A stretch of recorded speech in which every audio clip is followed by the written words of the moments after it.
Alden with short update. Ito ay speech ni Alden sa special line media launch niya. Hello everyone, Happy New Year. Of course, first and foremost, I would like to thank everyone who's here today, our partners from the press and the media, of course, our influencers who's here to join us for the launch of Special Line, and most especially to the Special Line team, and of course, Dr. Steve Margan for entrusting this brand to me, to be the ambassador. So, you know, we now live in a day where everything is constantly changing. We're at the age of constant evolution, and I think launching products to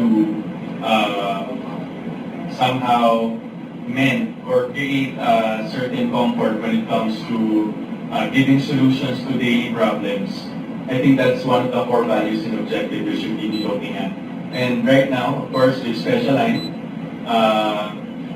this is the latest clear teeth aligner there is in the Philippine market. So I'm very excited to be part of this campaign, and I'm very much honored to be the face of something that can bring social change when it comes to elevating and giving Filipinos better smiles every day, because our smiles is somehow our statement in our everyday lives, and we tend to it gives us confidence. Pag maganda yung mga ngiti natin, we can face the world. Every day we can face syempre yung mga taong nakaharap natin along the way.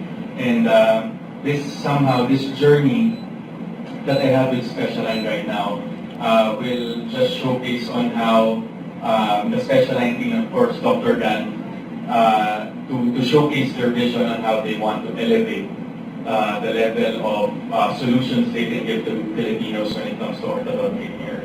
So maraming salamat po for being here. I'm honored to be part of this Special Line journey. And let's all bring beautiful smiles in the faces of our fellow Filipino people. Maraming salamat. Don't forget to subscribe, click the notification bell for more updates. This is featured in action vlog. Stay tuned for more videos. See ya.